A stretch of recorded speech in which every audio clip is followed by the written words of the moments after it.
दोस्तों नमस्कार। फिर स्वागत है मेरे YouTube चैनल देव सारेश्वर पर आप सभी का। आज फिर कल्कि के दीवाने, कल्कि के भक्त अक्षय पवार जी बहुत दिनों बाद हमारे बीच में आए हैं। तो मैं चाहता हूं कि ये नए साल की शुभकामनाएं आपको भी दें और मैं इनको दे रहा हूं कुछ ये। और इनके पहले वीडियो में 1000 सब्सक्राइबर नहीं थे मेरे, मतलब मोनेटाइज वाली शर्तें पूरी नहीं हुई थी। तो ये कुछ कहना चाह रहे हैं दोस्तों, नए वर्ष की शुभकामनाएं भी। और भी जो कहना चाह रहे हैं कहिए दोस्तों, आपके बहुत सारे फैन हैं। नमस्कार दोस्तों, आप सभी को जो भी हमें पसंद कर रहे हैं और जो भी नापसंद कर रहे हैं उन सबको नव वर्ष की हार्दिक शुभकामनाएं। आपका सबका जीवन खुशियों से भरे, ये साल आपके लिए बहुत अच्छा हो, ये दुआ करूंगा। मैं सर से पहली बार मिला था जब करीबन 1000 सब्सक्राइबर थे सर के। उसके काफी इतने दिन हो गए, लगभग 2-3 महीने हो गए होंगे, 2 महीने हो गए होंगे। उसके बाद आज ही मुलाकात हुई तो देख के बड़ी खुशी हुई कि कम से कम 400 सब्सक्राइबर बढ़िया एकदम से, मतलब। और इतने सारे वीडियोस भी देखे आज मैंने। मैं सुबह से वीडियो देखने में ही लगा हुआ हूँ और देख के बिल्कुल दंग हूँ कि सर कैसे कैसे, मतलब एकदम से। अभी अभी एक वीडियो दिखाई, उसमें कुछ दोहा था। सच बराबर तप नहीं, झूठ बराबर पाप, जिसके हृदय आप है, मतलब उसके हृदय साच है, जिसके हृदय साच है उसके हृदय आप। मतलब जहाँ पे ईश्वर है वहाँ जरूर सत्य होगा, जहाँ सत्य है वहाँ ईश्वर होंगे। तो ये देख रहे थे, ये लीन हो रहे थे कि कह रहे थे मुझे सर आप म्यूजिक भी, भगत भी हो जाते हो, लीन हो जाते हो। तो मैंने कहा भाई ये बात आप दर्शकों को बता दो। और सबसे बड़ी बात तो यह है कि कोई लिखित नहीं, कोई कहीं से पढ़ के नहीं आते। जो भी है ऑटोमेटिक आके माइक पे अपने आप माइंड में आता है, जो भी आता है वो ही बता देते हैं। वो इतना पसंद आ रहा है लोगों को। मैं खुद लीन हूँ उस चीज में कि भाई आप लेके कहाँ से आते हो इतने बढ़िया बढ़िया। ऐसी वो देखो, जब आप ऊपर वाले का नाम लेते हो ना तो वो खुद ही दे देते हैं आपको। उसके लिए क्वालिफिकेशन मैंने बताया ना कि आपको सत्य में जितना डूबोगे ईश्वर आपके अंदर उतना उतर जाएंगे। जी जी। तो मैं आश्चर्यचकित हूँ कि भाई ये हुआ क्या, मतलब कोई एक्टिंग नहीं, कोई कुछ नहीं, कोई लिख नहीं, कोई मतलब कोई कहानी नहीं लिखते, कोई पेज नहीं लिख के लेके आते कभी भी वीडियो बनाने से पहले। मतलब जो दिमाग में आया वो बोल दिया और वो इतना पसंद आ रहा है सबको कि मैं खुद लीन हूँ। इतनी वीडियोस देख ली। जब भी सर मुझे 2-3 वीडियो दिखा देते हैं तो मैं कम से कम 2 घंटे सोचता हूँ बाद में उस बारे में कि ये आया कैसे होगा, ये लिखा कैसे होगा। और जो भी है वो कहीं ना कहीं जुड़ा हुआ है, हर चीज से जुड़ा हुआ है। जो बोल दिया उसको आप ध्यान से सुन के देखना, आप भी। मैं गारंटी ले रहा हूँ कि अगर सोचने में मजबूर ना हो गए तो जब बताना। तो ये सब कुछ चल रहा है। मैं भी जब भी आता हूँ, जब भी यही देख के मैं तो दंग रहता हूँ, कई दिन तक सोचता हूँ जाने के बाद यहाँ से कि भाई ये कैसे हो रहा है, मतलब कुछ अपरंपार है महिमा, कुछ समझ नहीं आ रहा मेरी तो। मतलब भक्तों के साथ तो ऐसा जुड़ा ही होता है। जी जी जी। एक्चुअल में क्या है कि दोस्तों, मेरे कल की अवतार चैनल पे सिर्फ और सिर्फ जानकारी देना ही नहीं है। बेसिकली तो मैं भाई सब सब भगत होते हैं, मैं थोड़ा संगीत वगैरह के साथ हूँ, वो थोड़ा सा ज्यादा मान लो आप ये कह सकते। जी जी जी। तो मतलब सारे ही लगभग मेरे हिसाब से तो सभी ऊपर वाले ने गुण दे रखे हैं, संगीत का, गाने का, बजाने का। और मतलब इतने अच्छे सत्संग वाले प्रवचन, कुछ भी ले लो आप, भक्ति से रिलेटेड, मतलब कुछ भी ले लो आप किसी भी चीज का ज्ञान ले सकते हो। कोई भी आपको समस्या हो, आप कोई भी कमेंट्स में बता सकते हो कि भाई ये दिक्कत है। अगर आपको सॉल्यूशन ना मिला तो 100% गारंटी सॉल्यूशन मिलेगा आपको। दोस्तों आपको लग रहा होगा कि मैं अपनी तारीफ इनसे सुन रहा हूँ और वीडियो बनवा रहा हूँ। एक्चुअल में मुझे लग रहा है, जरूर मुझे इससे भी बड़ी बात ये लग रही है, जब हम सत्संग की बातें करते हैं या ईश्वर की बातें करते हैं, अध्यात्म की बातें करते हैं, इन जैसे यंग बच्चे दूर भाग जाते हैं।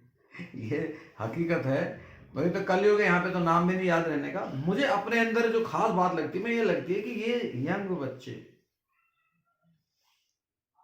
इतनी, मैं तो काफी डूबा रहता हूँ खैर अध्यात्म सत्संग में, पता ही। उसके बाद भी ये ऐसा खिंचावे कि मेरे पास आते हैं जी और ये सुनते भी हैं। और बहुत सारे वीडियो में देखा होगा आपने, मेरा एक सवाल रहता है कि जिन चीज़ों से आज की युवा पीढ़ी दूर रहती है, ये बहुत ज़्यादा वक्त दे देते हैं और बहुत, मतलब ऑटोमेटिकली दूर नहीं गए यार, बोर हो रहे, कहाँ वो अध्यात्म की बातें करते रहते हैं, ईश्वर की बातें करते रहते हैं, नहीं नहीं उनके पास नहीं जाते, वहाँ जाते ही नहीं उनके फ्लैट पे, ऐसा नहीं होता। और मेरा मानना तो ये है कि मुझे जब भी कोई दिक्कत या टेंशन होती है, मतलब किसी भी चीज को लेकर मैं कहीं फंस जाता हूँ, तो मैं तुरंत यहाँ पे आ जाता हूँ एकदम। मैं कोई नहीं सोचता ना कुछ समझता ना, मैं किसी के पास जाता, यहाँ पे आता हूँ। आज तक ऐसा नहीं हुआ कि भाई मैं यहाँ पे अपनी दिक्कत लेके, समस्या लेके सर के पास आया और मैं टेंशन फ्री करके इन्होंने ना भेजा हो।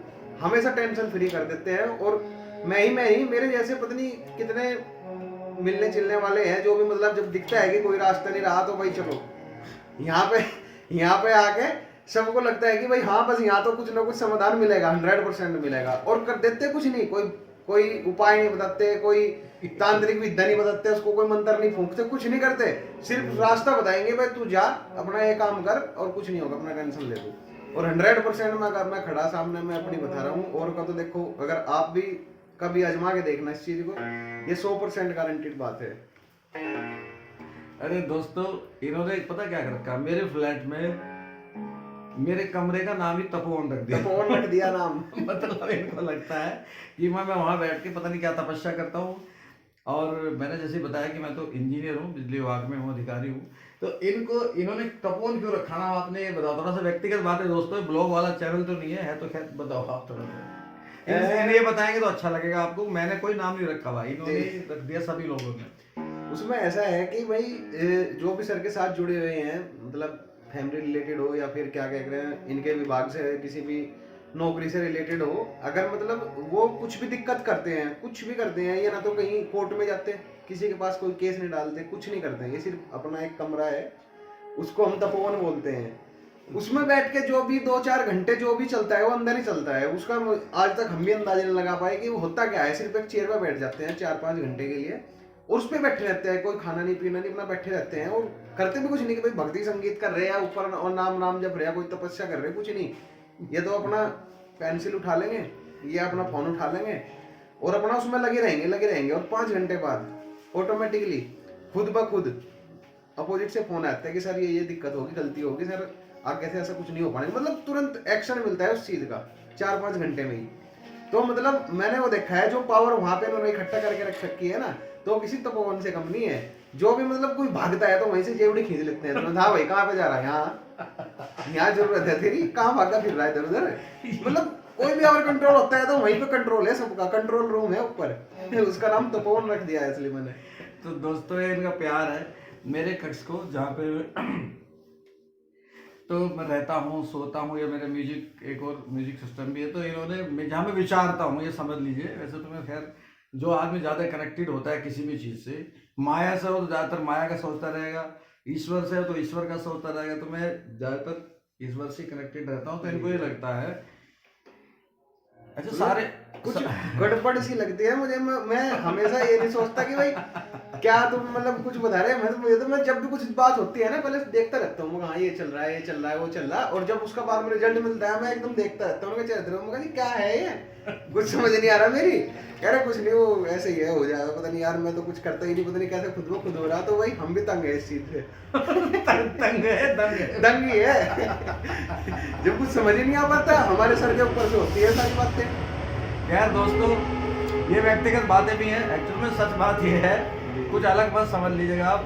कि कोशिश ये करते हैं कि जितना सरल रहा जाए, जितना आदमी सरल रहेगा ना और उतना ईश्वर के करीब रहेगा, उतना ही सत्य के करीब रहेगा, तो किसी भी समस्या का हल निकालना आसान है। शायद सांसारिक है, कोई ऐसी बहुत बड़ी नहीं, पेचीदा नहीं होती है समस्या। तो वो हल फिर उंगलियों पे ही होते हैं।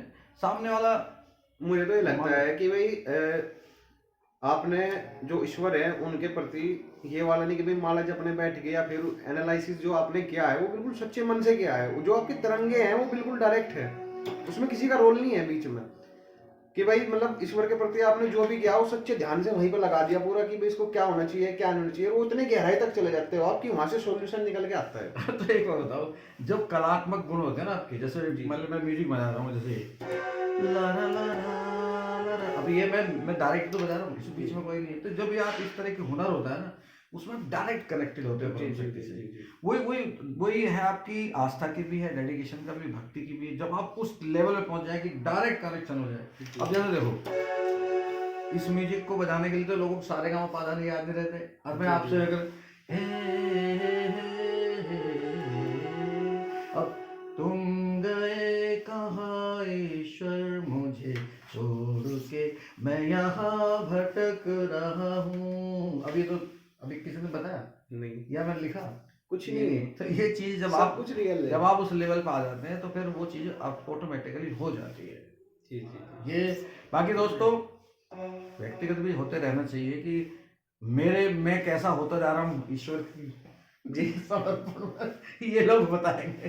ठीक है दोस्तों, कमेंट करके बताइए इस व्यक्तिगत बातों का वीडियो भी कैसा लगा। ठीक है दोस्तों, नमस्कार।